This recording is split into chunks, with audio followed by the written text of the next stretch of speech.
Barcelona. When the Olympics ended here 3 days ago, the city was being hailed as host of the most popular games in history. More countries attended than ever before. Barcelona is also part of the European cauldron of internationalism. Yet, on the list of the world's most livable cities, it comes in at only number 36. Between Barcelona and top spot are cities like Hong Kong, Milan, Los Angeles, London, New York, Paris, Berlin, Madrid, Singapore, San Francisco and Sydney. The competition was tough among centres which battle for international recognition, places we know so well from songs written about them or the romantic way they're portrayed in films. But in the final analysis, none of them were regarded as the most livable. At the top of the list was Melbourne.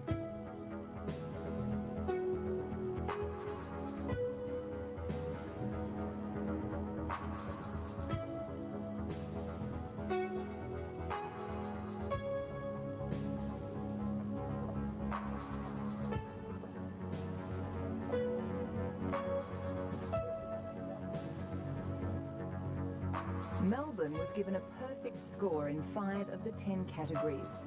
Things ranging from public housing to communications and living space to transport systems.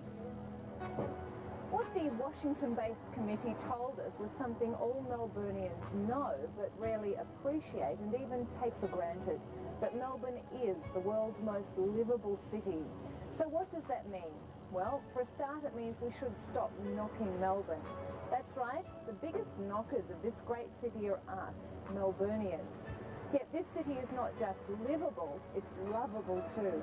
Most of all, Melbourne's a place you shouldn't just dabble with, you have to plunge in. You want London, we'll give you London. You want New York, we'll give you New York. You want Paris, we'll give you Paris. You want Rome, we'll give you Rome. You want Hong Kong, we'll give you Hong Kong. But we'll always call it Melbourne.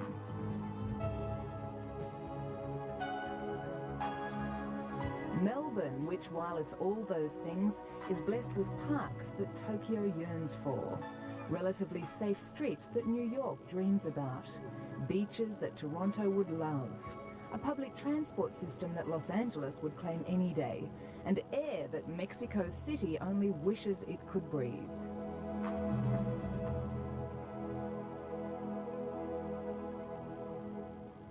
The Block Arcade will always be synonymous with the style of Melbourne.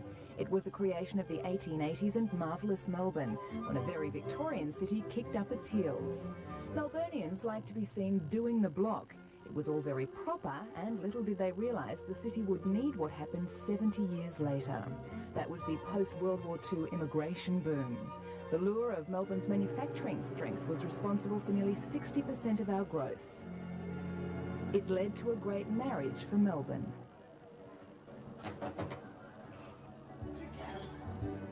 A blend of cuisine, culture and lifestyles which helped establish the city's present character. An ethnic mix which is the underpinning of Melbourne.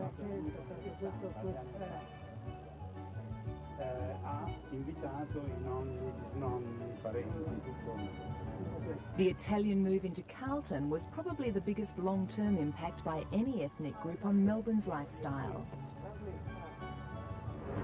It's worth considering how empty the city would have been without the ethnic influence.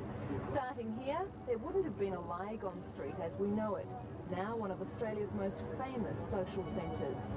Woodchapel Street and Toorak Roads have transformed into what they are. Brunswick Street in Fitzroy may have remained a backwater, and Ackland Street would not have had its cosmopolitan feel.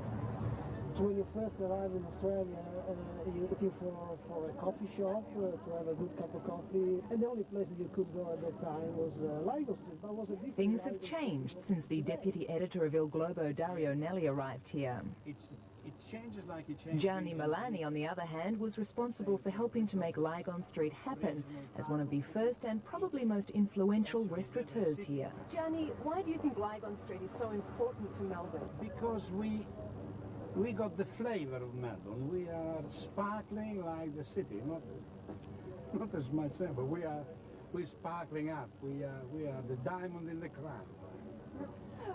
How do you mean the diamond in the crown? What do you think Lygon Street offers Melbourne?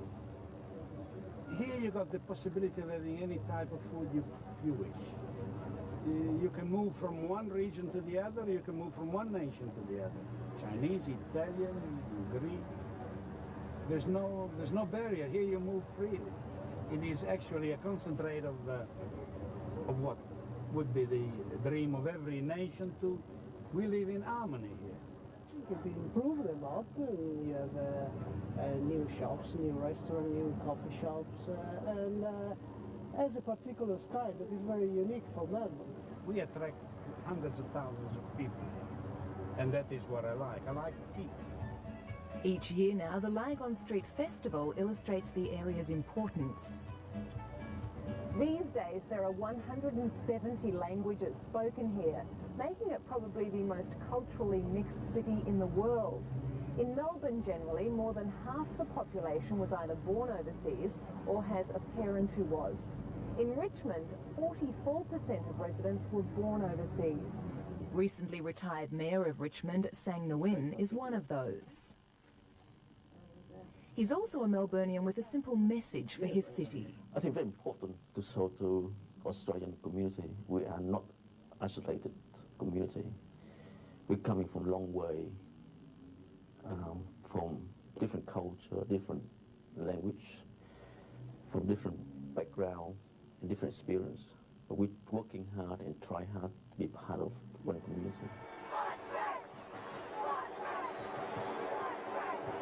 The Vietnamese experience in Melbourne appears to be like that of the Italians, even in that homegrown sport, which must be one of the world's greatest social levelers. These first-generation Melburnians are integral members of Footscray Football Club cheer squad. They're able to blend into the fabric of Melbourne through a game which, with immigration, probably shares responsibility for the spirit of our city. These days, Brownlow medal winner Tony Liberatore is cheered on by names like Dorothy Ng and Johnny Key. Footscray is a very highly populated Vietnamese area, and I think it's great if kids like that can sort of idolise me because, you know, I get a kick out of that. I think it means that, you know, that these Vietnamese kids can hopefully one day play AFL football, and I certainly don't think that it's beyond them because, like myself, when I was growing up in an ethnic area, I was able to make it at the top level, so I hope they can really come on with it.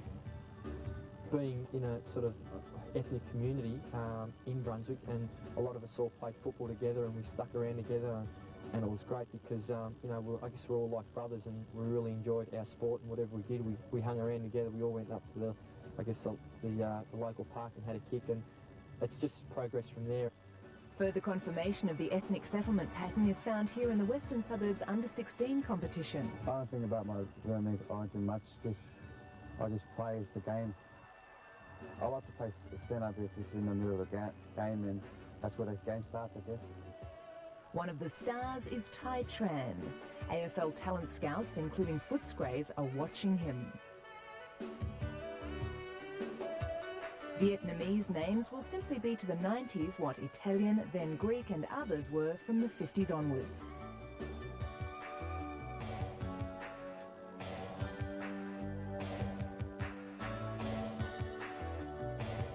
I like to play football. I like to play half-ball flank for AFL. Any team doesn't worry me as long as I play for an AFL club. Already at Footscray, Tai could take his place alongside names like Tony Liberatore, Danny Del Rey and Steve Collingwood. Or he could move across town to join Gavin Wanganeen at Essendon, Jose Romero at North, Craig Starcevich at Collingwood or Stephen Silvani at Carlton. And suddenly we're back in the cycle of ethnic change in Melbourne. The name Silvani is now as much a part of Melbourne as Barassi, so it is fitting that Stephen, son of Sergio, is part owner of a restaurant carrying his name. We at Silvani's believe that there's a need for a restaurant of an Italian nature here in Garden Vale. Well, I've got Italian blood in me, and how can I not open a restaurant in Melbourne? Stephen's already thinking like a veteran restaurateur because Silvani's is using Donini pasta. Donini's in Lygon Street, which sells one of Melbourne's most famous foods, is one of the key interests in Gianni Milani's life these days.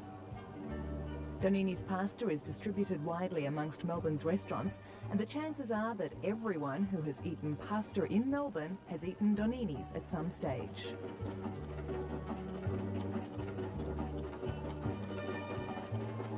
But it's around the corner in a kitchen at the back of Donini's Drummond Street restaurant that the traditional handmade pasta is prepared. It's a formality here most mornings. The secret is of making pasta is to make it fresh and eat it fresh. Good morning. That's good. Ravioli with ricotta. And Maria and Franca's making gnocchi. Gianni Milani arrived in Melbourne in 1950 and opened the university restaurant as soon as he raised enough money. The combination of pasta and uni students was the catalyst which launched Italian cuisine and the Melbourne restaurant tradition. The students of those days grew into the business leaders of today, and the two things maintained a link. It was only a matter of time before Melbourne took off and became entrenched in its position as home of Australia's best restaurants and fine food.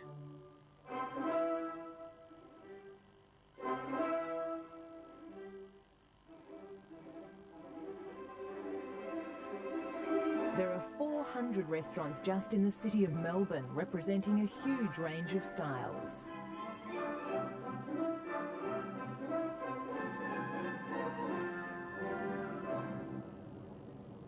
The flower drum represents one of the first types of cuisine to set a benchmark in Melbourne, Chinese. It made Gilbert Lau one of the best-known restaurateurs in the city. I really believe it's a Chinese food. It's a part of the small tradition of Melbourne. You remember those lemonade tables in the early 50s, the Olympics in 1956. And that's when I arrived, and my uncle's restaurant, lemonade table, soy sauce, dim sum, you know. And we even serve bread and butter.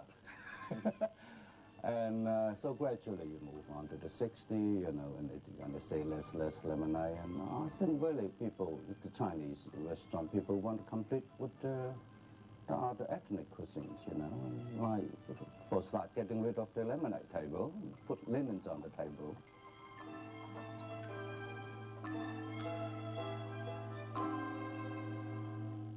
Thursday's new.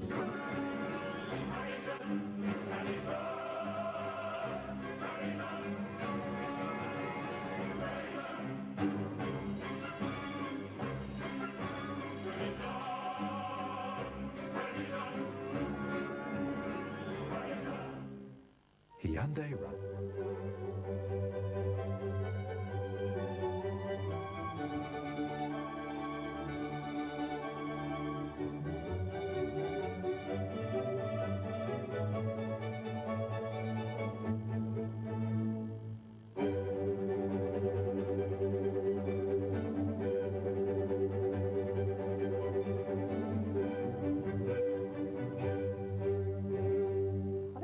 I like to describe Stephanie's restaurant as an Australian restaurant, reflecting the fact that I'm very proud of the increasing quality and diversity of the raw materials available to me and to all good cooks. And I feel that they reflect all our ethnic influences, they reflect our regional differences, they reflect our climatic differences, and they are put together by me and other good cooks in a way that reflects our sense of ourselves. Stephanie Alexander's hands-on role has a lot to do with why Stephanie's restaurant is the current holder of a Victorian Tourism Commission award. She also has great faith in not just her own restaurant in Hawthorn, but Melbourne's generally. I very recently returned from the United States, where I ate in some of the best-known restaurants in Los Angeles, New York and San Francisco. And I can most sincerely say that I believe that the best establishments that we have in Melbourne rank equally, in my mind, with those that I experienced there.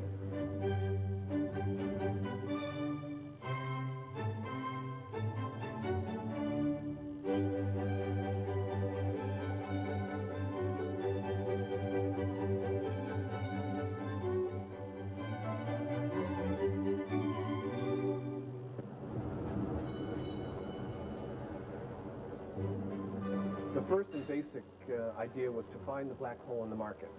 There were many restaurants of every other ethnic persuasion. The only restaurant that didn't exist was one which blended them all together.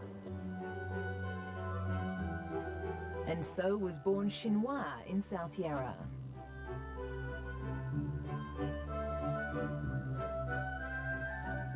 It's current flavour of the month in Melbourne and winner of the Victorian Tourism Commission's award for Best Fine Dining.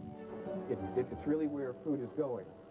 If we look back towards French cooking over the years and Chinese cooking, the parallels started to come together. The French began using shortened cooking times, lighter flavors, the absolute freshest ingredients, and embodying a lot of Chinese principles into their technique. Kevin Donovan had enough confidence in the idea to open Chinois when most advice was against it. Actually, it's just a matter of putting the right ingredients together. Chef Alan Coe is one of the vital ingredients, and he does it in a kitchen which literally does prepare Eastern cuisine on the east side and Western on the west, meeting in the middle. The duck is marinated in a very Asian way, and it's roasted in the Western way of roasting, and it's sauteed until it's just precise time to go with the Western sauce with a touch of Asian sauce in it. And that's how East meets West. Certainly Chinois is the top end of the trade, but food costs was a category which helped to give Melbourne its premier position in the livability stakes. And much of that may be due to the market tradition of the city. While places like the Victoria Market prosper, Melbourne will hold its #1 rating. Markets have always been a vital part of Melbourne. Along with the establishment of the city came the Western Market on the site of the National Mutual building and the Eastern Market where the Southern Cross is today. The Eastern Market was a favourite meeting and entertainment centre. It was given the name Paddy's Market. But attention turned to the Queen Victoria Market site, part of which was the location of Melbourne's first official cemetery. Now it's promoted as being one of the advantages of living in Melbourne.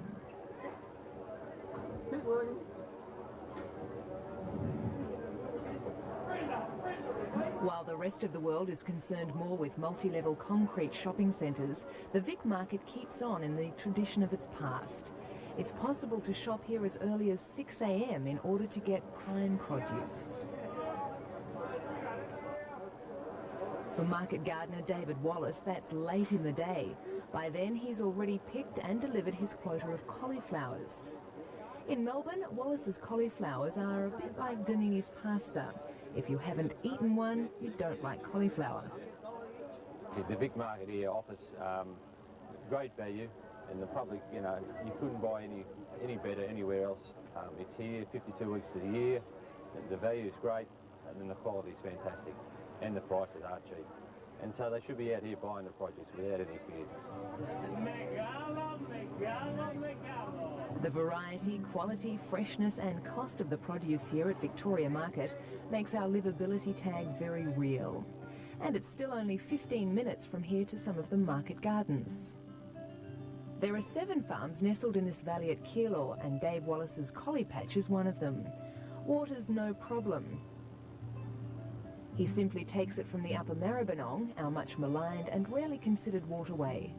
Vegetables would be the cheapest in the grocery line that the housewife would have to take home, and great value because of the nutritious value, all those type of things. You can't get it in any other product, and it's natural too.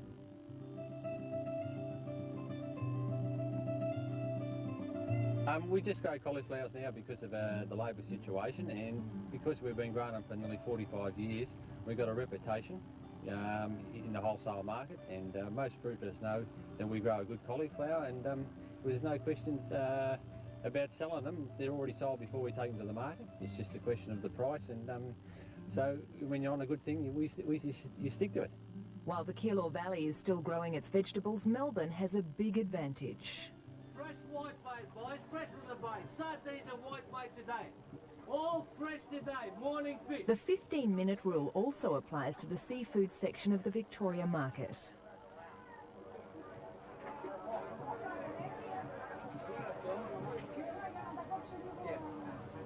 Fish like snapper, bay trout, pilchards and whitebait would have been swimming in Port Phillip Bay a few hours ago.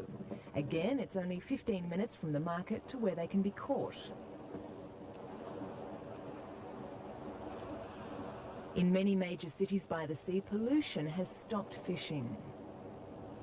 But not for Sandringham-based father and son combination Frank and Rocco Lacerdo. Well, there's all types of fish in the bay to catch. The bay is full of fish, there's no doubt about that. I mean, you just see the amateurs, how much they get when they go out in summer. As you saw, we've been getting quite a bit of sardines at the moment off Morty Alley. We get all our snapper when they're in off Carrum and Frankston and that. I mean, there's a heap comes there when the snapper are in. The bay's full of flathead. Doesn't matter where you go in the bay, you'll always get a flathead. Whiting and that, very popular over near Williamstown, Port Melbourne. There's a lot of flounder and that. For 25 years, this early morning return has been a ritual for Rocco, something you could set a watch by in the early hours of morning. Frank thinks it will be the same for him in the future. So I think there's a strong future for the bay now. I don't think the fish will die out. With the restrictions they've brought into the scallopies, which was quite good, you know, it's done a lot for the bay, I feel.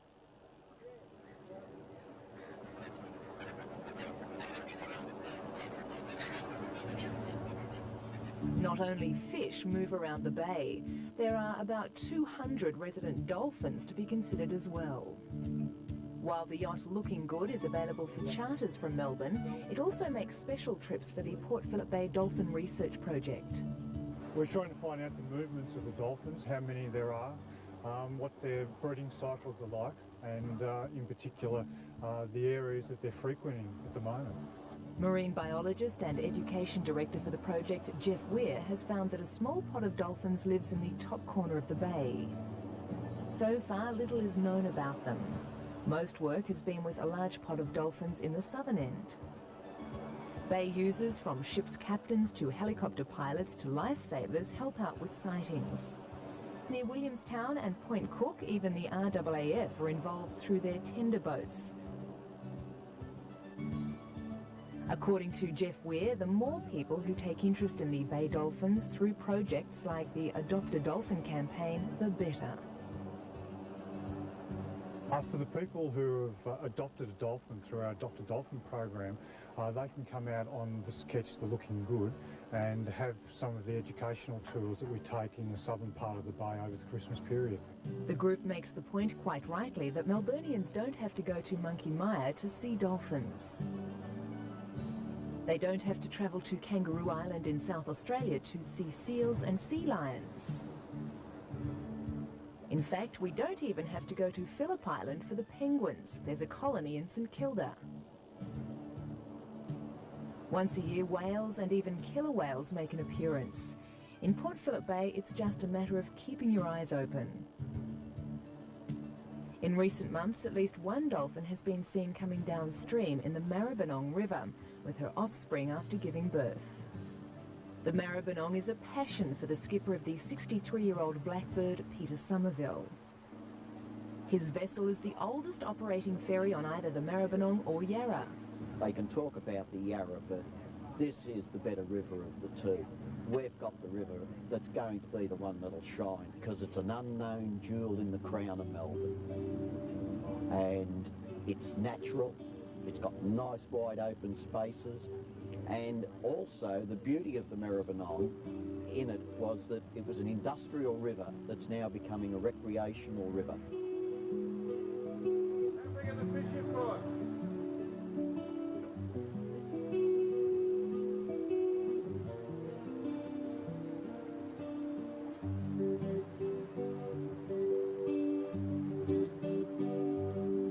The highlight for me is to get right up to the top end where it's very natural. We've got high cliffs created by lava flow. Because it's Commonwealth land, the riverbank is natural around it. And when you get there, although you're still in the 10-kilometre radius of Melbourne, you could be up in the bush. Actually, it's the heart of Essendon, and only creeping suburbia gives that away. Well, I think it's an absolute eye-opener because I've lived in Footscray all my life, 50 years now, and I've driven across this river millions of times, I guess, in that period. but I've never realised the beauty of the river, and particularly the upper parts of the river. It's an absolute eye-opener. On the return journey, passengers are still learning about a river they had thought of as no more than a drain. Now, to show that the Maribyrnong is Melbourne's #1 river, the steel hulk that you see laying in the water and the mud there, that was placed across where the River Yarra entered the Maribyrnong. So really, the Yarra is only a tributary of the Maribyrnong. In fact, the Coode Island fire, which re-established government thinking on chemical storage facilities, was within metres of the original junction of the Yarra and the Maribyrnong.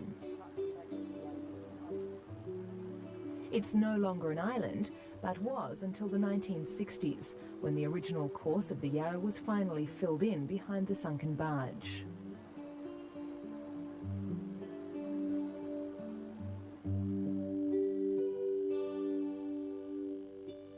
The Maribyrnong and the Coode Canal, that is what constitutes the Lower Yarra today.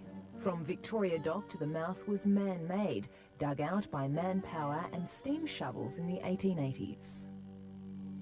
It was refilled by a system of channels and sluices, helping to set up what is now the biggest container port in the Southern Hemisphere. An engineering feat performed over 100 years ago allows container ships almost to the city. It provides an aspect that all Melburnians should see. The docklands are a special feature in the waterway of Melbourne because it's going to give a link into the central business district, but it will also give a water link to Williamstown, St Kilda, Geelong, Port Arlington. It's a tremendous resource which most cities in the world would kill for, to have that area of land sitting right on its doorstep. Its potential uses are really only constrained by your imagination. Clearly, it's got to be seen as a major adjunct to the central business district. It's not a competitor to it, but it is part of the essential reactivation, if you like, of the central business district.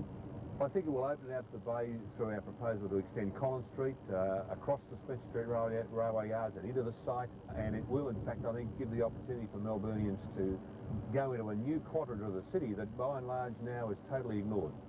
Like Peter Somerville, the Docklands Authority Chief Executive Bob Annals is nothing but positive about the Docklands and Melbourne. In a decade, we could be looking at a new face of the city, with the Docklands opening to the bay. What it needs is an approach to the Docklands which parallels the 1981 campaign to restore the Yarra to its glory. What started for the Yarra in 1981 is reaching fruition now. It's a great example of how attitudes can be turned around, then put into action. The Yarra is ready to take centre stage again and add substantially to the livability of Melbourne. We were settled from this river and we can rediscover ourselves from the river. Early in our history, of course, it was the natural centre of the city because shipping docked and turned around in the Yarra behind me where the helipad is today.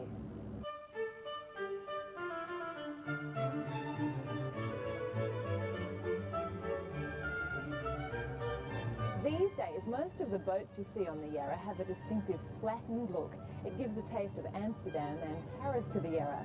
Several ultra-low bridges were built when this section was becoming industrial, and it was considered no one would want to go further upstream anyway. Oh, and it's a good idea to duck.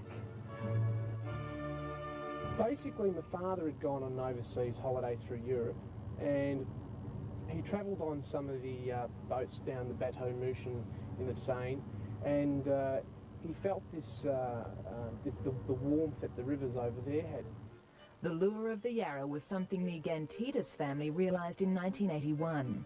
Using their riverboats, you can now go from Williamstown to the city or Hawthorne to Flemington.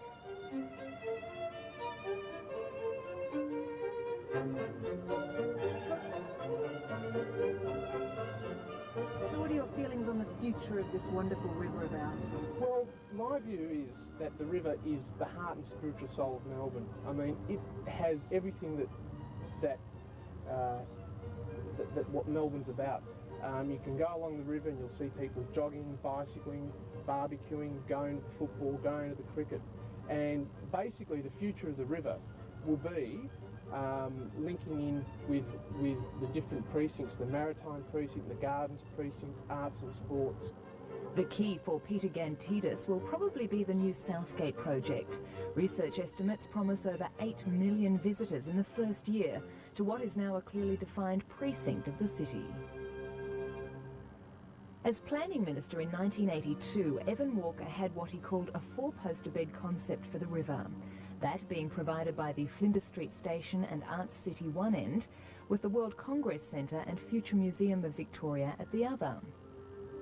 Walker wanted the Yarra to provide another access for Melburnians. They always loved the gardens further along, but in this part of the river it was a forgotten area. And the vision we had was to bring people back, walking, bike riding, picnics and so on. And to do that you've got to enclose the river, so we needed development such as the Southgate development to in fact give it a sense of city on both sides. Southgate will have its own community with 2 office towers, a 5-star hotel and apartments, as well as countless restaurants, cafes, bars, food outlets and shops. There's even a Lutheran church, the first church to be consecrated in any city except New York for years. Southgate is destined to be very much the left bank of Melbourne.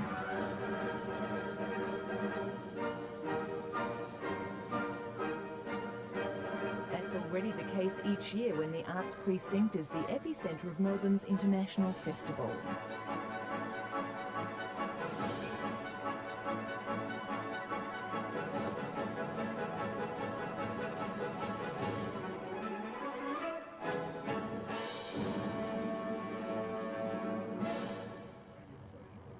That's once a year, but there's a daily grind in this mini-city of the arts for people like Grant Kelly and his fellow first-year ballet students. Normally I get here quite early, ready for 9 o'clock class. Then we normally have classical class for an hour and a half, and then character, and then gym. Then we normally have a lunch break for an hour, and then we'll go into contemporary and then coaching, and then we finish for the day around 4:30. Coaching classes are important because we need to strengthen our technique. Are my legs turned out? Am I holding my back up? It's going to be very hard to get into a company or to make it as a dancer. There's so many good boys in the school. Well, Grant's got lots of work ahead of him, but he's a very enthusiastic and very talented young man. Lovely nature, very eager to learn. He's a pleasure to teach, and a built-in natural talent there, and he's already been selected as a dancer with great future by several institutions, such as the Royal Academy of Dancing in London. Former prima ballerina with the Australian Ballet, Gayleen Stock, is now director of the ballet school.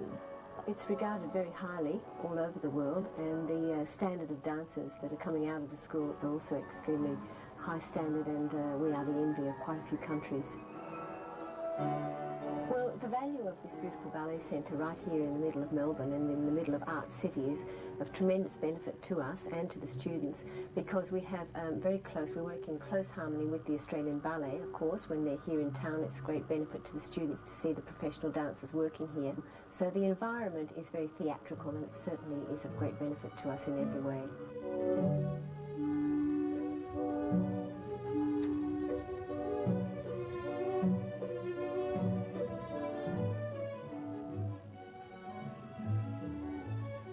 And of course we're just a stone's throw from the State Theatre, where at the end of the year, each year, the dancers will perform.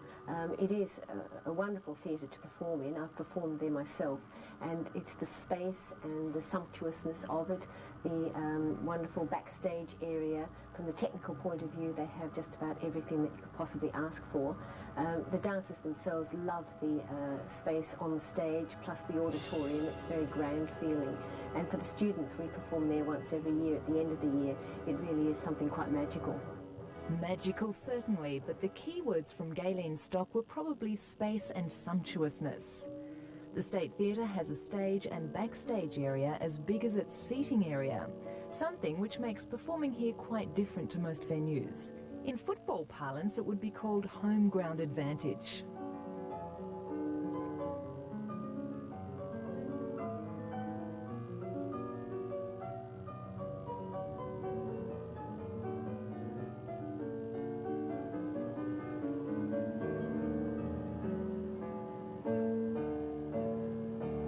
Melbourne's Academy Award-winning designer John Truscott was invited back from Hollywood over a decade ago to design the centre.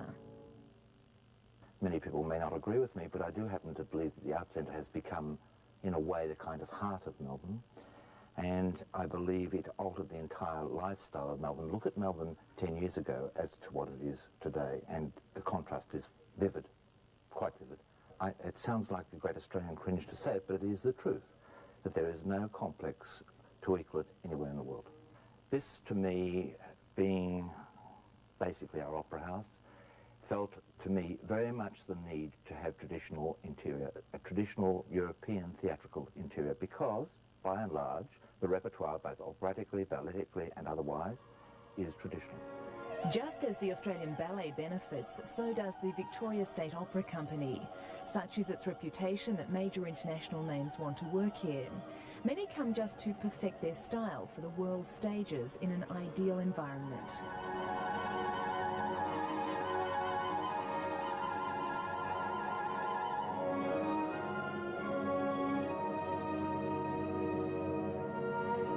The enormous number of actors, directors, writers and so forth that have moved to Melbourne in the last few years because they see Melbourne as the thriving theatre city in the country, and I think we've got the basis there for a really exciting decade. Roger Hodgman, director of the Melbourne Theatre Company, feels that even though they still do work in the Russell Street Theatre, the company's showcase is through the Playhouse Theatre in the Arts Centre. I'm getting married in the morning. Ding dong, the bells are gonna chime. Pull out the stopper, let's have a walk, but let me do the jazz on time. I've gotta be there in the morning. Spruced up and green is bright. Gold's coming, me, so I look me sweet. Let me do the jazz on time. If I am dancing, roll on the floor. If I am whistling, at the door. For I'm getting married in the morning. Ding dong, the bells are gonna chime. Kick up the rubbers, but don't lose the compass. And get me to the church, get me to the church. So gold sights, get me to the church. On time, dum, ba-dum, dum, ba-dum, ba-dum, ba-dum, ba-dum. I'm getting married in the morning. Ding dong, the bells are gonna chime. Drag me, I suppose we see the Melbourne Theatre Company as the flagship for what's a very thriving theatre community in Melbourne. There's a lot of theatre companies. I think it's regarded within the industry as the theatre capital of Australia. And we're the biggest, the oldest, and I suppose arguably the most successful company there. We get over 300,000 people a year most years to see the shows, and that's unique in Australia, and one of the largest in the English-speaking world, I think.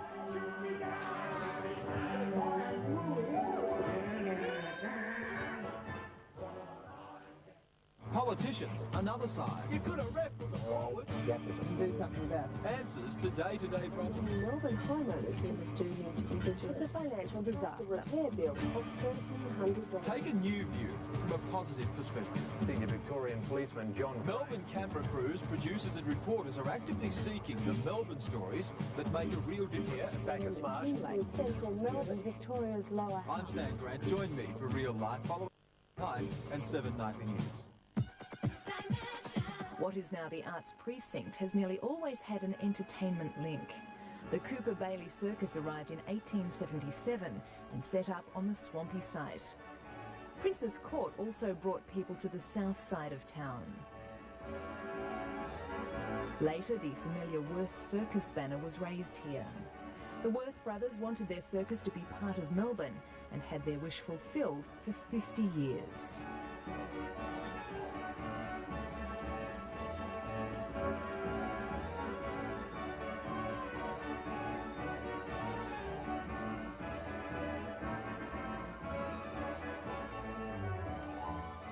With the 20s, dance halls were in vogue, and it was across the river to the Green Mill.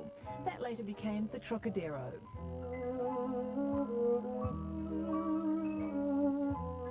In 1956, the state government decided an arts complex should be built. First drawings were done and Premier Henry Bolte, who was especially keen on the site, pushed it through despite the swampy acid soil. As it happened, fire swept through the old buildings, leaving only the Trocadero standing, briefly at least.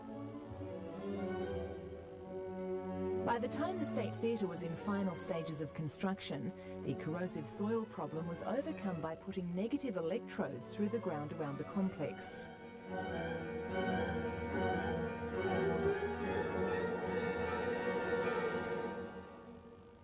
From that point on, it was all positive.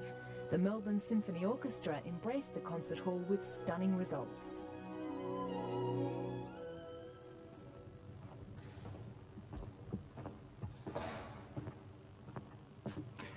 The most important aspect of the Melbourne Concert Hall was to be faithful to the architectural intentions of Silroy Grounds. That was the main objective. When one is listening to music, speaking for myself, my eye does tend to wander, and I wanted walls that were not walls that dominated my consciousness. I went one day to the country and drove through a cutting, and I was arrested by the strata lines of rock formations, and then set about this application on the walls, this rock strata feeling which seemed to me so intrinsically Australian.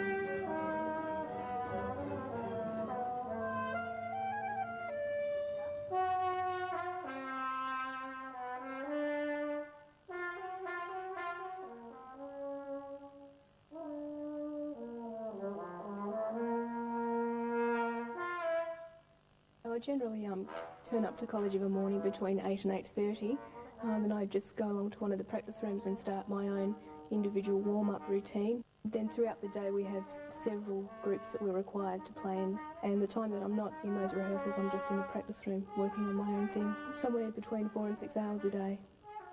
Trudy Llewellyn is in her final year at the college.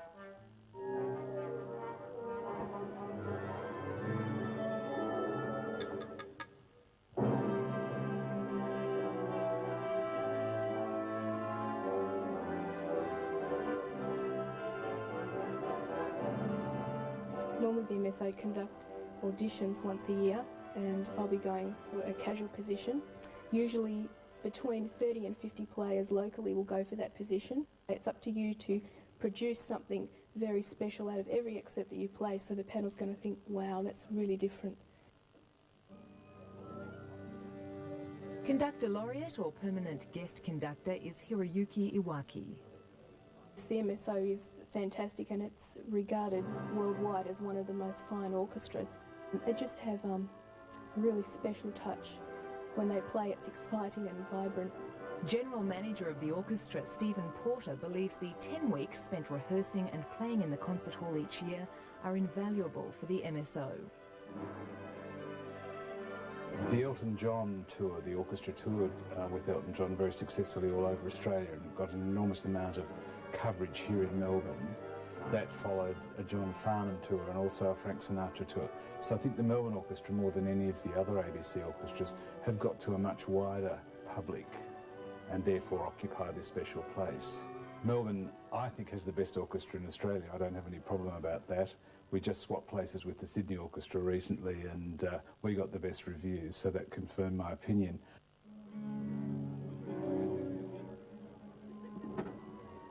Once it becomes tutti, it becomes vodka.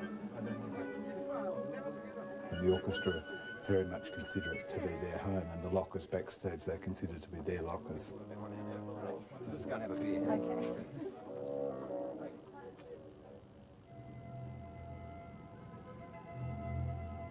The concert hall and other theatres were planned as an interlocking part of the whole complex, an art theme as the common link through to the National Gallery.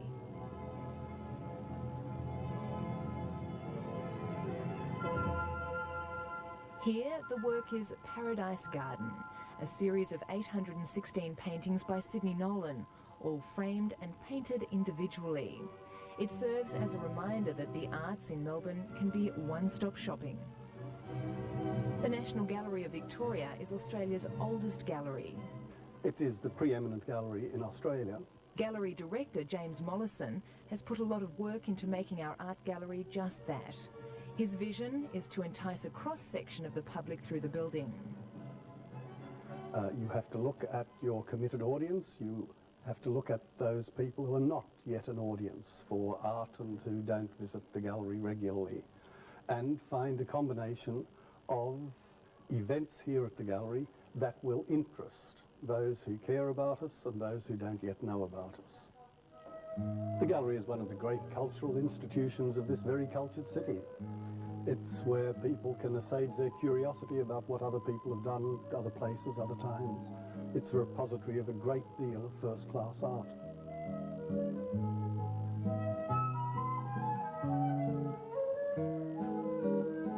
Where the artist's camp, a Tom Roberts tent on canvas, hangs today, there were once scores of canvas tents. That was in the 1840s, when this area included a migrant hostel of sorts called Canvastown. These days, the accommodation here is somewhat different. The Sheraton Towers Southgate is Melbourne's newest five-star hotel.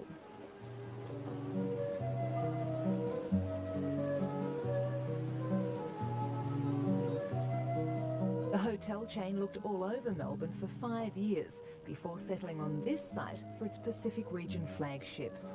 They aim to make the most of their position by tying themselves to the river and its boats.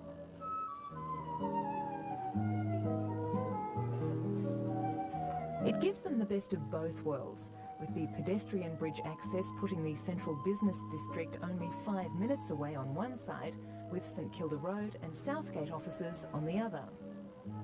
Certainly we couldn't have done without the river as a port access in the early days. Melbourne's coat of arms reflects that. Naturally, the kangaroo depicts Australia. It's thought the royal crown and the cross of St George were to show basic allegiance to the sovereign and Great Britain. The fleece, not surprisingly, denotes wool. The bull on the hillock represents tallow. The whale is for oil. They were the chief exports from Melbourne in 1842. The ship, of course, represents their means of transport to and from Melbourne. Yet it was only 7 years before Melbourne's coat of arms was decided that the ships of John Batman and John Pascoe Fawkner arrived in the Yarra. The settlement was legalised in 1836 and named Melbourne in 1837. By 1839, the first wool clips and direct mail left for London. The town of Melbourne was proclaimed on this day in 1842. From settlement to city moved fast.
So the words of the motto, "We gather strength as we go," were well chosen.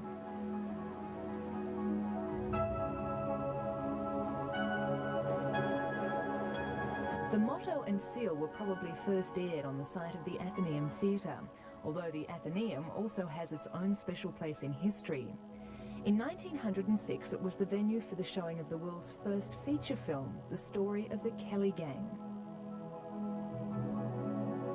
But before then, the Mechanics Institute, where the first Melbourne City Council meeting was held, stood on the site.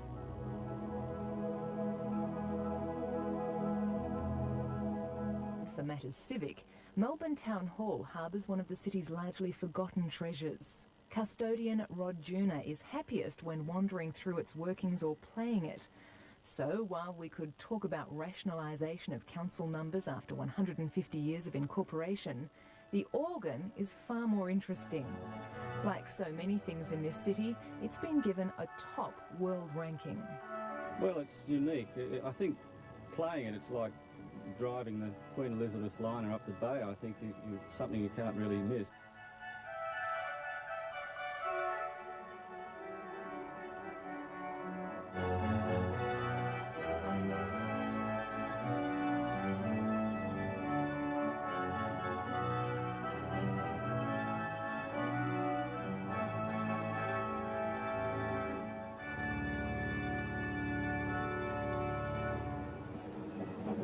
Our current town hall, built in 1869, was the second erected on land acquired by the council 20 years earlier. Surprisingly, the first hall wasn't finished until 1854, a long stretch from council incorporation 12 years before. Not even the double celebration in 1850 hastened their decision. That was Victoria's independence from New South Wales and the opening of a decent bridge linking the north and south sides of the Yarra. Suddenly, we boasted the second longest bridge span in the world. It replaced a rickety wooden structure and was itself replaced by the present bridge in 1888. But the various connections encouraged citizens to cross the Yarra rather than focus on it. Only 3% of Melburnians have actually been on the Yarra. It's a further indictment of how we've turned our backs on the river over the years. But last year, the Moomba Parade was centred on this part of the Yarra for the first time in its history.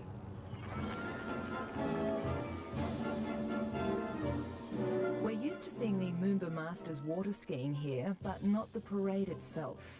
Yet it was really reliving history, because a regatta called the Henley on Yarra was once a huge attraction in Melbourne, in the same section of river where Moomba is now held.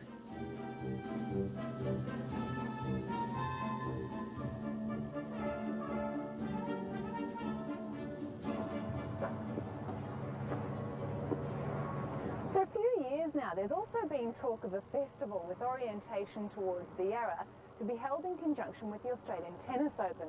But whether it happens or not, you can be sure that from next January, the Yarra Link will become a favoured route to the tennis from both downstream and upstream. An audience of millions around the world focuses on our tennis centre each year in January. So since it was built, it's become arguably the major monument to Melbourne internationally. This is the women's change room. Whether you're Steffi Graf or a beginner, it's here that you have to change if you're playing in a final or any other match. But if you are playing in a final, it's from here that that big walk begins.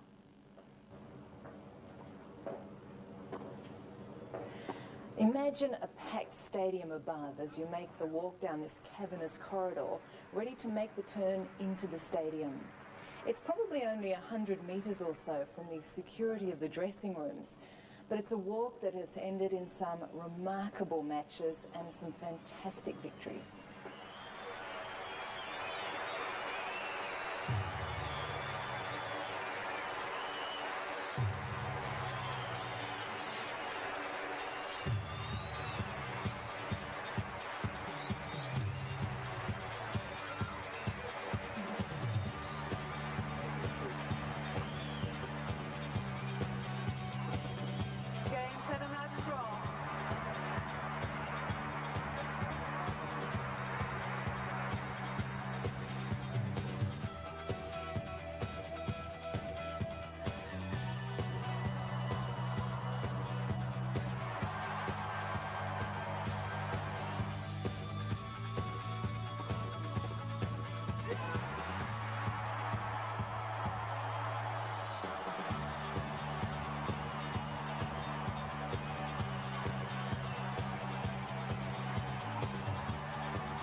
tennis court is literally bottom of the pile at the tennis centre. Everything goes over the top. Rubber mats and thick boards form a barrier that allows the stadium to stage almost anything.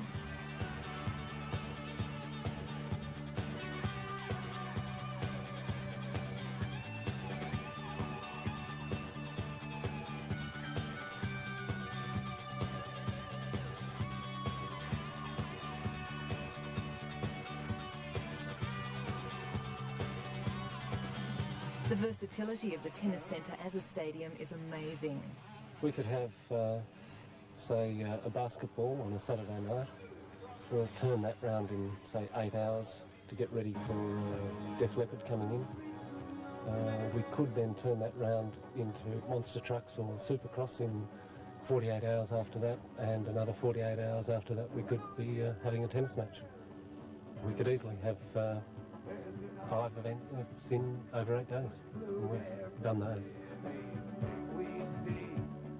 Well, Carmel was my favourite, was the biggest, 48 Pantech loads of gear, and it took us about a week to set up. It's a big challenge, but the results were fantastic. Most of the big entertainers love it. It's a good stadium, the acoustics are great, Pavarotti like those.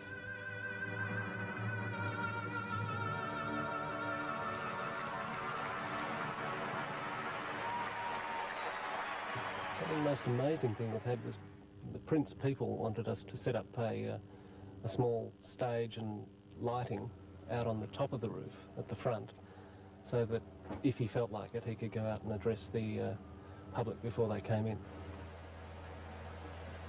Whether or not things run smoothly depend a lot on the production manager of the centre, Derek Watkins. He calls the changes and knows the secrets. So for all those fans who hang around after a show waiting to see their idols... Someone like Prince could be out of here before the house lights have come up. Frank Sinatra was probably in his limo and then onto his private plane before some of the people had even got out of this building. Heading further up the Yarra, it's worth noting that the Botanic Gardens Lake was the original course of the river. But it was diverted in much the same way as in the lower reaches, including its rerouting under Morell Bridge, which in turn had been built over dry land. But when the Yarra leaves the Arts Precinct, Princess Bridge, Moomba, the Tennis Centre and Botanic Gardens behind, it comes to the junction of the Plenty River. And here there's further strong evidence that more than mere ducks are returning to the system. It's parkland all along the waterways of Melbourne. The environment can only get better as Melbourne Water continues its program of eliminating all but native growth. As a result, the river ecology is repairing itself and animals like the platypus are returning. If livability of a city depends on any one thing, of course, it's water, and here Melbourne is blessed. While we don't consider it day to day, our main catchment area is where the waters of the Yarra rise, at places like Sugarloaf and Maroondah. For more than 112 years, this catchment has remained sacrosanct, all to ensure one of the world's best domestic water supplies. Ships' captains used to divert to Melbourne just for the water.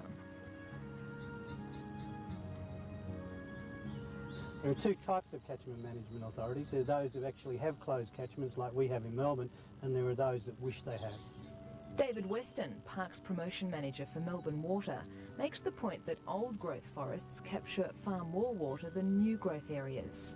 Apart from fires, the trees here, like this 500-year-old mountain ash, have had little hindrance to growing old. Deeper in the forest there are many more which were thriving centuries before white settlement in Australia. Living space was one of the categories in the livability study, where Melbourne also scored a perfect 10. Melbourne Water alone manages 5,000 hectares of open recreational space, amazing by world standards. Most of it is available to Melburnians. We have more public parks per capita than anywhere, and they rank among the best. A great example is Treasury Gardens, which is so accessible to office areas. The gardens area of both Treasury and Fitzroy had been used as a rubbish tip. The land was also offered as building allotments. Nobody wanted what was considered too swampy and unsightly. Signs on the perimeter warned it was illegal to shoot rabbits without permission. For his business, David Weston has been a force behind many positive tourism initiatives. It's the most important time in Melbourne's history right now to capture the moment. Tourism is one of the fastest growing industries in the world, and the opportunities are there to make Melbourne a vital and attractive city for international tourism. We have this transport system that's unique. You can move around above ground, you can move around the city below ground. It's all there waiting for people to take the opportunity to get out and explore the city. That's a view shared by Wayne Burt of the Transport Users Association. Well, I think people should use public transport in Melbourne because we've got essentially a very good system. And obviously, the more people we get using the system, the safer it's going to be. And of course, the healthier environment we'll all have. Well, if we look at the inner suburbs, and broadly speaking, that would be the area described by the tram system, we have a very good way of moving people around the city. I think it would be reasonable to say that it's as good as any in the world. The infrastructure of our transport system was in place by early this century. That had happened so quickly and well is often put down to good planning. But there was also a lot of entrepreneurial profit-making involved with the cable car system in the late 1800s, often involving self-serving MPs.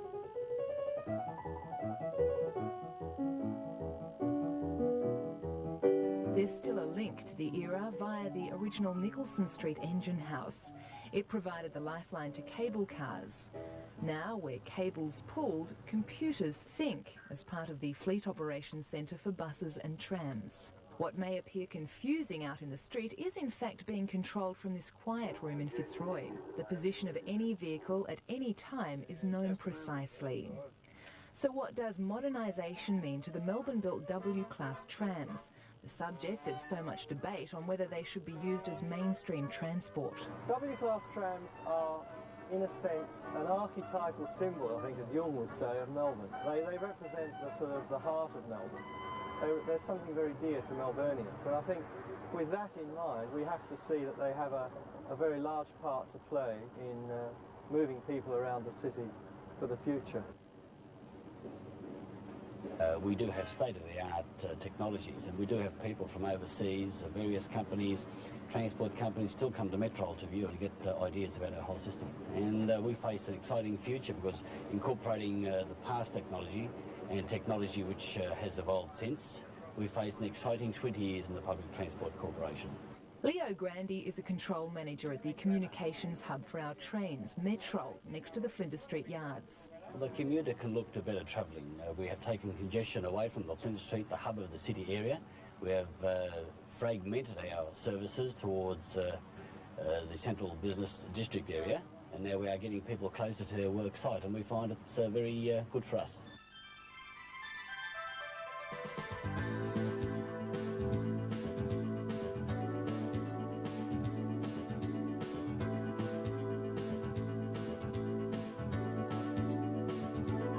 The logical next step in the system is an airport connection. The airport's a gateway to the city, and what we have in Melbourne is a great opportunity. Our forebears was sensible enough to give us an airport remote from the city with opportunity to expand and grow. It's all there waiting to happen. And we find now that this airport has got a future of at least 50 years until it reaches its capacity. The runways and terminals will be able to take the biggest aircraft that will ever be coming to Melbourne. Airport General Manager John Taylor is currently overseeing the spending of $1 million a week on the first phase of a major expansion project. The value of this airport to Melbourne is enormous. It's a big business, and what people probably don't realise is there's over 8,000 people work at the airport already, and there's over 25 to 30,000 people per day that pass through the airport, so it's a facility of major economic importance to this city. I think we're the envy of certainly Sydney and Brisbane in terms of the way this airport's established, having our domestic terminals and international terminals adjacent to each other. When you compare that with Sydney, where they've got a runway separating the international and domestics, and Brisbane, where they're in the process of building a new international, but it's not as convenient for passengers as what this airport is. Not only are all services under one roof, but Melbourne International is Australia's only major airport to be curfew-free. So we're well placed to make a great airport even greater. In that event, a special component may be a new-look taxi service. Driver Bruce Grigg is promoting a new company called Happy Cabbies to give a frontline welcoming service. Well, just before you're about to land, you're handed a small pamphlet in 5 languages that tells you that there is a Government Tourism Commission endorsed fleet of taxi drivers specifically trained to cater for the tourist, and they're called Happy Cabbies. You get into the vehicle, which of course has to be up to a standard because it has to be registered in the Happy Cabbie system as well as the driver. And the driver has not only been trained in basic communication skills, places of interest for the tourist and how to keep abreast of things that are happening in Melbourne for the tourist, but also in points of attitude. At the moment, the what's-on aspect of training wouldn't take much learning. The Phantom of the Opera. Thank goodness for the Phantom of the Opera. You'd be amazed at how many people have been coming to Melbourne specifically to see the Phantom from all around Australia, and also a heck of a lot from New Zealand. On August the 29th, Phantom of the Opera will break the 1-year, 8-month-long Australian theatre record for a continuous season, currently held by My Fair Lady. And we get a shock if there's an empty seat in the audience. I mean, it's not a normal thing because we are sold out. I mean, the house full sign in this place would be worn out if they put one out after every show.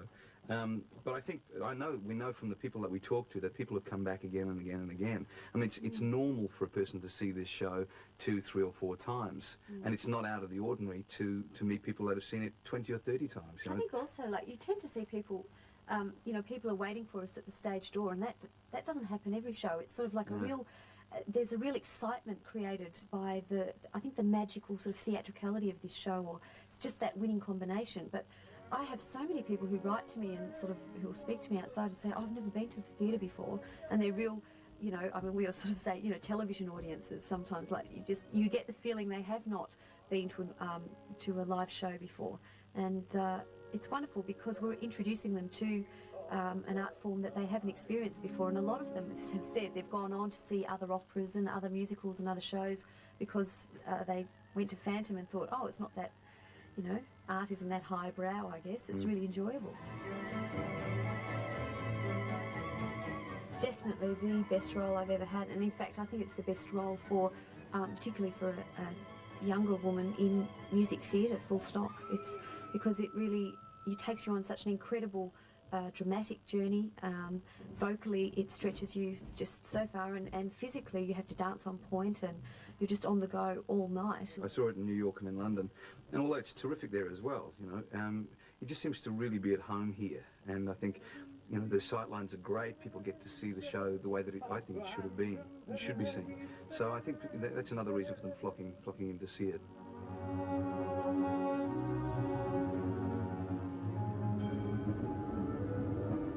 A few years ago, the future of the Princess Theatre looked bleak. Then developer David Mariner decided she would be home to Les Miserables and Phantom. Now the Princess is paid attention for being a gracious theatre rather than as the decaying home of the ghost of Frederici, the star who died just before curtain call during a performance of Faust. The area has been associated with entertainment for nearly 140 years. In the early days, everything from equestrian events to circuses. The theatre itself opened with a performance of the Mikado for Queen Victoria's Jubilee in 1887. The Regent Hotel is one of Melbourne's major hotels, and very recently received the Victorian Tourism Commission Award for Excellence. And as a matter of fact, it's one of the very few in the world to have a 50th floor.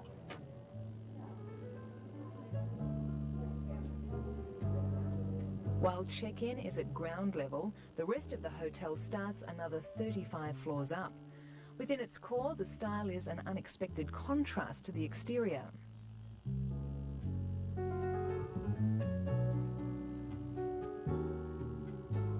The hotel has become well known for taking full advantage of its lofty status by putting the view on show in the most unexpected places.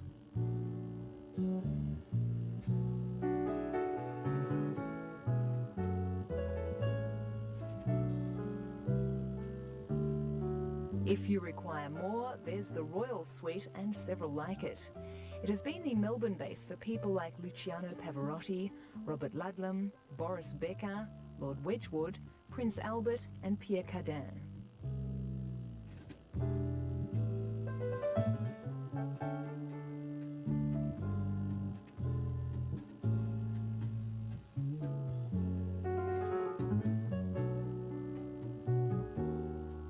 If they wished to dine, it would most likely be at Le Restaurant, 15 floors below.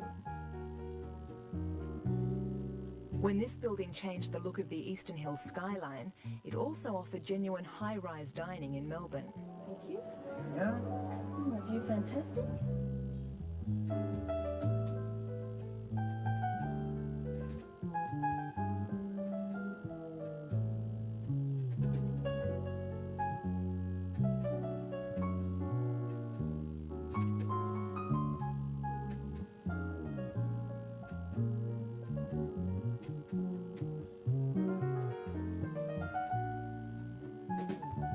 It's the only hotel of its era in Melbourne and the last grand hotel in Australia.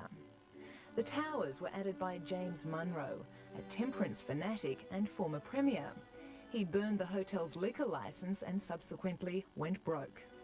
The Windsor defiantly evokes the glory of a golden past, having narrowly avoided the wrecker's hammer on several occasions. Now it has a full-time stenciler, gilder and French polisher to keep its traditional look.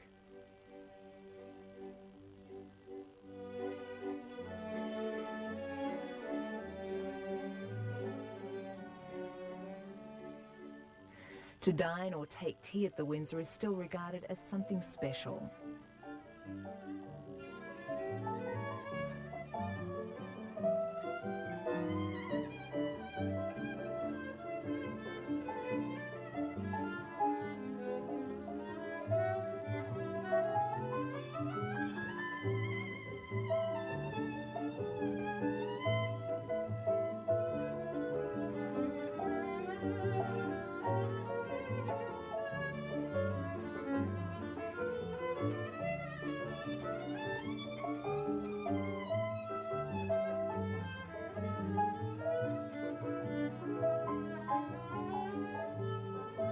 The hotel was a favourite retreat for Sir Robert Menzies.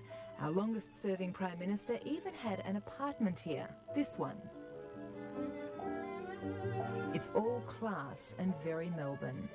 Yet so often it's that very style which garners the label of stayed for Melbourne. Of course, nothing could be further from the truth, as we so often demonstrate. For example, together with Edinburgh, we are the comedy capital of the world. Not only do we have a huge comedy club network, but each April the Melbourne Comedy Festival takes hold of the city. The tried and true of our comedy culture end up at the festival, but the starting point is found among a myriad of pubs and clubs catering for people like Catherine Devaney. During the day, she waitresses for luminaries of the entertainment world at the Arts Centre. By night, she hits the comedy trail. Oh, most of them, yeah. That's terrific. That's great. Yeah, it's good fun. You can tell a lot about a person by the way they navigate. This is my dad. Right, you've got the Punters Club on the left-hand side. Keep going along, Eastern Hill on the right-hand side. Turn left, Prince Pat. Turn right, Cricketer's Arms. This is my mum. You know where Northland is? There's great comics all around Australia, but in Melbourne there seems to be so many more venues that these people can work at and try your stuff. And the thing is, you can't really find your niche unless you're in front of an audience. You know, if you're just doing it at home in front of the mirror, you don't really know how gags work. You don't know to pull back for laughter. You don't know when the laughter's going to be, all that sort of stuff.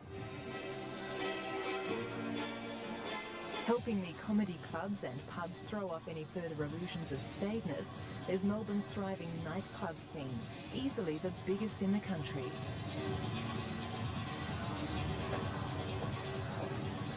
A good night of clubbing might start somewhere here in Chapel Street, maybe in a place like this. I can never make up my mind. So when I go shopping on a Saturday afternoon, I have to be in the right frame of mind, basically, to choose my outfit. I probably look at about 15 to 20 outfits. before I make up my mind, and I'll probably go and visit the shops at least 2 or 3 times before I make my final decision. Ravi Krishnan and Flora Ajimas both work in promotions for the Chevron nightclub, so they live and breathe the scene. Shopping is part of the whole club experience. You shop with a view to going out, especially for your night wardrobe. And that's when we go down the street, we picture ourselves probably. I think especially when you go shopping on a Saturday afternoon and you know you're going out Saturday night, you look at clothes with a view to where you're going and what you're doing that night.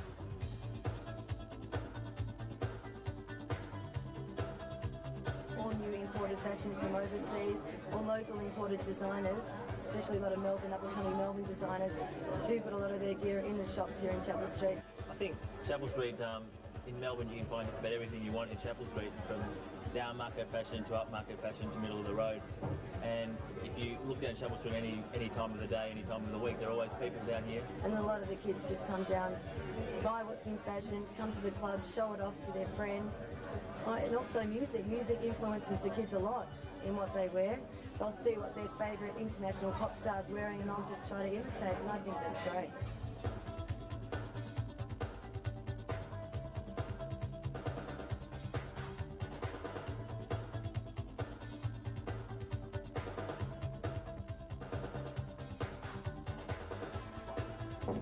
I think this is the one. It's 8:30 p.m, the time a typical club night for this group might start. First stop is the Botanical Hotel in Domain Road, South Yarra. Already it's becoming clear that, in Melbourne, a lot of components make up the club world. The Botanical is considered perfect for pre-clubbing activities. But not only by older clubbers.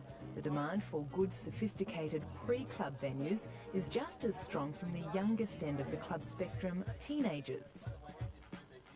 Chances are, if you go to Chapel Street for clothes one day, you'll be in Bridge Road the next. People even come here from interstate to shop, especially for the bargains in fashion seconds. It's now 11:30 p.m. If you're on a roll, it's likely you'll go to a club like the Metro, which features early entertainment. You may even see who wins the week's Miss Metro competition. We tried to make it male and female. We couldn't get a male to enter, so we got to Miss Metro. It's a weekly event that gives people who are our customers a chance to get up on stage and hopefully to enjoy themselves and win some big prizes. But the real prize, according to the Metro's promotions manager, Alistair Kennedy, is the industry for Melbourne. On a night like tonight, there's over 100 staff working, plus management and directors. In terms of the industry as a whole, I couldn't even estimate. Once you add licensed restaurants, bars, smaller nightclubs as well, there's thousands and thousands of jobs. In terms of patronage, on any Friday or Saturday night, there'd be at least 200,000 to 300,000 people going out in this industry. So I think we're greatly underestimated in terms of our contribution to Melbourne. Andrew Watt saw the potential of the huge club following early and started Impress newspaper, one of 2 weekly papers printed especially for the nightclub market. The size of and the importance of the industry is reflected by the fact that a magazine such as Impress can flourish and provide such an important service for the people around Melbourne looking for something to do. Now it's 1:30 a.m. and the queues outside the Chevron mean a full house. Admission is controlled by the maximum numbers of people who are allowed into a club at any one time. Melbourne's incredible in that it has some of the best live band venues you'll find anywhere in the world. Some of the best nightclubs, dance nightclubs like the Metro and Chevron. The Chevron will be the last club stop for the morning. The group will have breakfast around 6 or 7 a.m. before going home.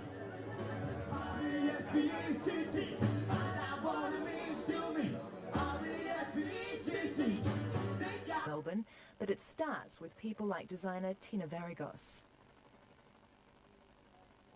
According to Tina, this is what the well-dressed Melbourne woman will be wearing in summer. And, says Tina, quality is what they'll expect. Oh, we're definitely the leaders. We really are. Because I think we have so much more happening here, and we're not so casual with our lifestyle and our approach to dressing. So we really go the whole way, I think, here. So we're the leaders. We're the tops. What can I say?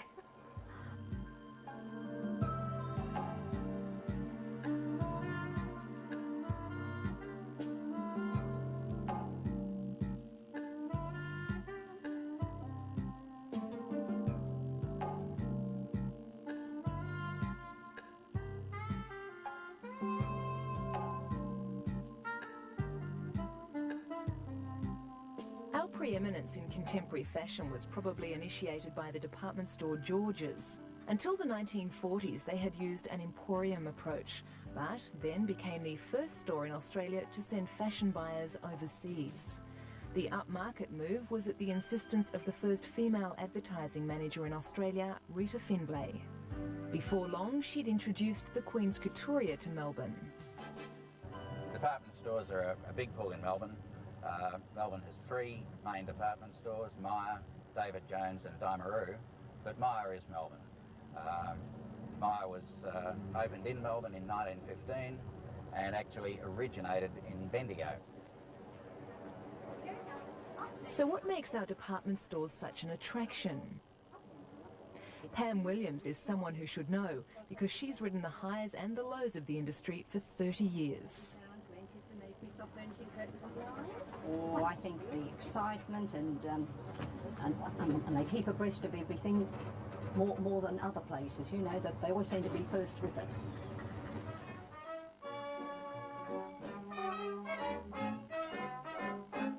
Sidney Myer really started developing his retail empire after he left Bendigo and took over the Burke Street drapery of Wright and Neal in 1911. Myer was always famous for his advertising. It was his link to the public. He once bought the entire front page of the Argus newspaper for advertisements. I like bringing people to the MCG. It represents so much that's positive about Melbourne, and it clearly outlines the fact that Melbourne is the sporting capital of Australia. Some of the events that have gone on there, notable events like the 1956 Olympic Games, a Billy Graham crusade there, attracted 130,000 people. It's a crowning monument in a city which also claims high-capacity stadiums like VFL Park and Princes Park. The biggest crowd to see a sporting event here witnessed the 1970 Grand Final between Collingwood and Carlton, nearly 122,000 people. The same combination of teams played their centenary match earlier this year, completing a cycle for our unique sport. It was a grand advertisement and self-endorsement of the game. The Collingwood tradition is currently on show in the Australian Gallery of Sport and Olympic Museum at the MCG, under the curatorship of Tom McCulloch. And a museum to the history of sport is something that not many cities have achieved. So there's a great achievement for Melbourne. Not only do we have great sportsmen, but we honour them with a national museum.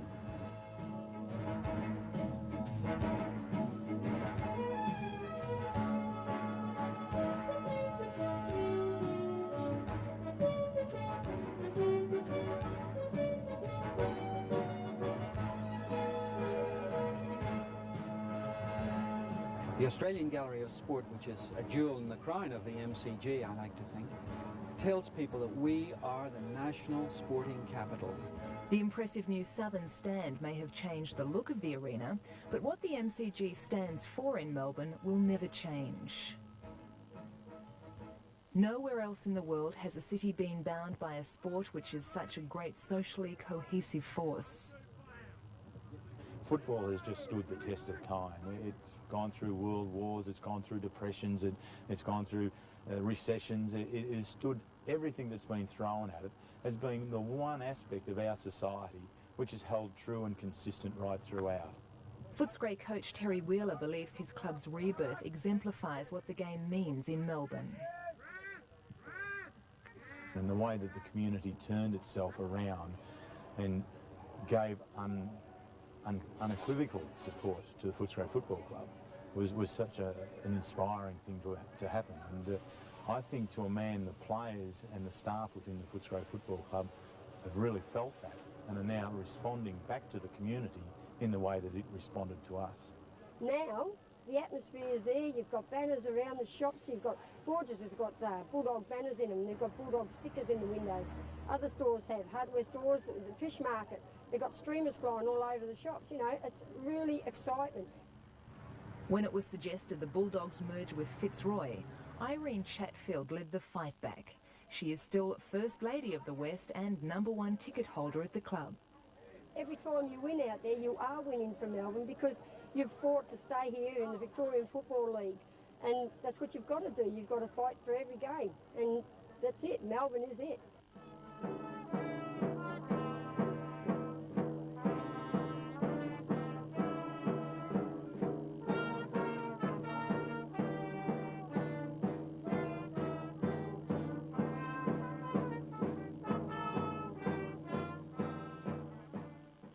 One of the very best in the world.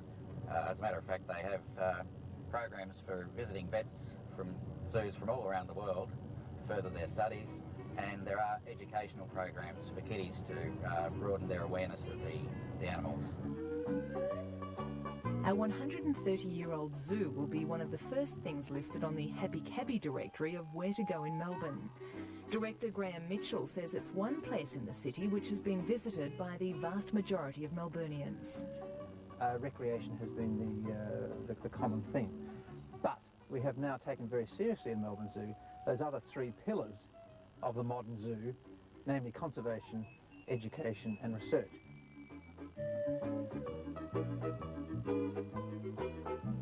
The education facility here in Melbourne Zoo has probably the best reputation in the world as a zoo education service. It is now 20 years old. It caters for about 60,000 students per year in the zoo, in something which I think Melbourne can be very proud of.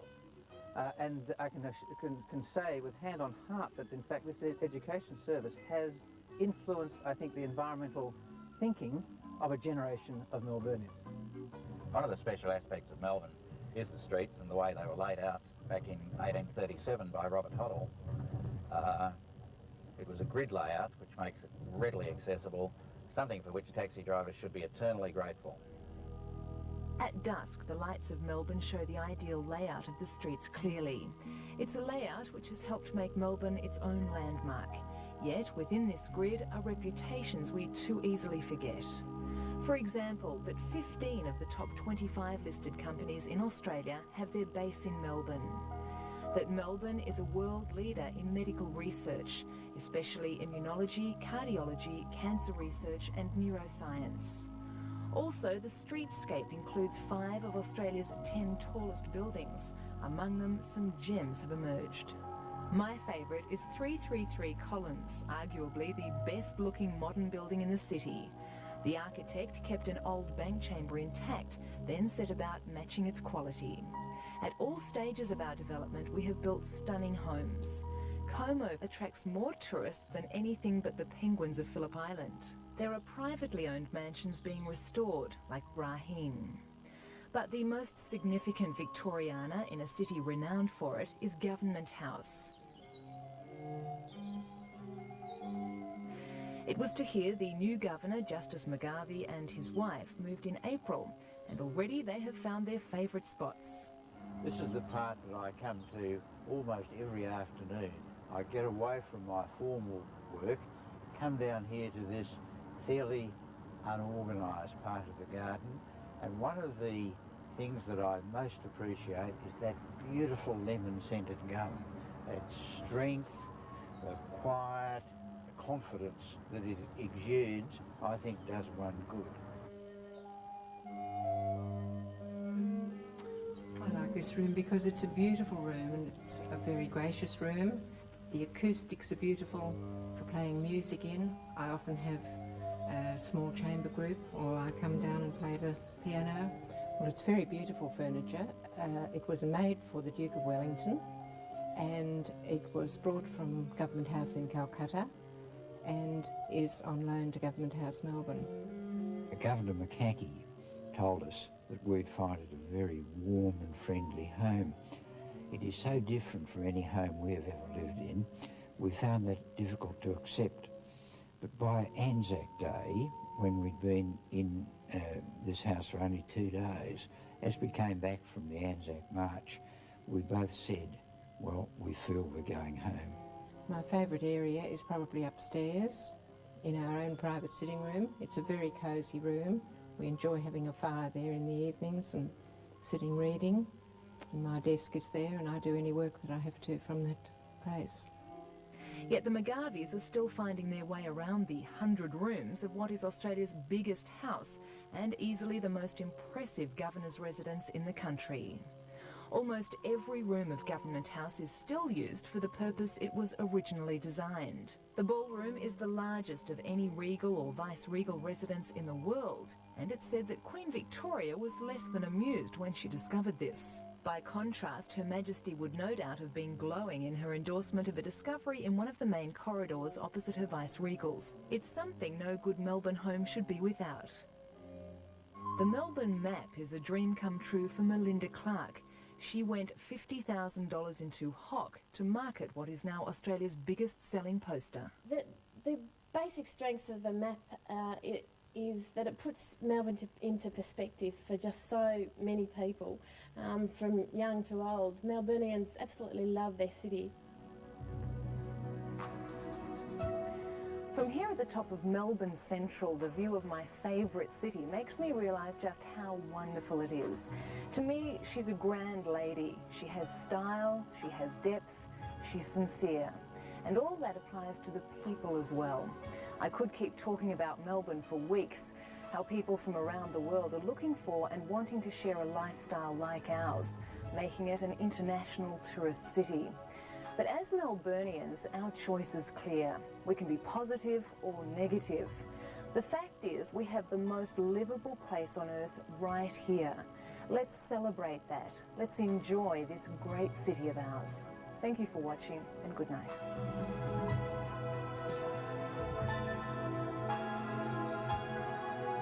Next Wednesday night, we premiere the sizzling movie and